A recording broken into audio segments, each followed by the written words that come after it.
بدسلوکی کے مقابلے میں صرف مسکرا دینا چاہیے، ناڈ اینڈ اسمائل، معاملہ وہیں ختم ہو جاتا ہے۔ حضرت انس کہتے ہیں میں رسول اللہ صلی اللہ علیہ وسلم کے ساتھ چل رہا تھا، آپ کے جسم مبارک پر نجران کی بنی ہوئی موٹے حاشیے کی ایک چادر تھی۔ اتنے میں ایک دیہاتی آ گیا اور اس نے آپ کی چادر کو پکڑ کر اتنی زور سے کھینچا کہ میں نے رسول اللہ صلی اللہ علیہ وسلم کے مونڈے پر دیکھا کہ اس کے زور سے کھینچنے کی وجہ سے نشان پڑ گیا ہے۔ پھر اس نے کہا اے محمد، جو اللہ کا مال آپ کے پاس ہے مجھے اس میں سے دیے جانے کا حکم دیجیے۔ تو رسول اللہ صلی اللہ علیہ وسلم اس کی طرف متوجہ ہوئے اور مسکرائے اور آپ نے اسے دینے کا حکم دیا۔ تو آپ سوچئے کہ کس طرح اس شخص کی جہالت اور اکھڑ پن کا جواب آپ نے اتنی محبت کے ساتھ دیا۔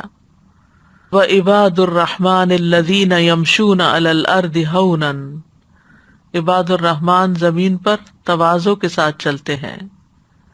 یہاں پر عاجزی اور زمین کو ساتھ ذکر کیا گیا ہے، اس بات کی یاد دہانی کے لیے کہ انسان مٹی سے پیدا ہوا ہے، اس کو اپنی اصل کو یاد رکھنا چاہیے۔ اگر وہ اپنی اصل کو یاد رکھے کہ مٹی تو پاؤں میں روندی جاتی ہے تو وہ کبھی بھی تکبر نہ کرے، مٹی سے ہی پیدا ہوا اور مٹی میں ہی اس کو واپس مل جانا ہے۔ منہا خلقناکم وفیہا نعیدکم ومنہا نخرجکم تارۃ اخری، اسی سے ہم نے تمہیں پیدا کیا، اسی میں ہم لوٹائیں گے اور اسی سے تمہیں ایک بار اور نکالیں گے۔ مٹی سے اپنی تخلیق کیے جانے کو انسان کو کبھی بھی نہیں بھولنا چاہیے۔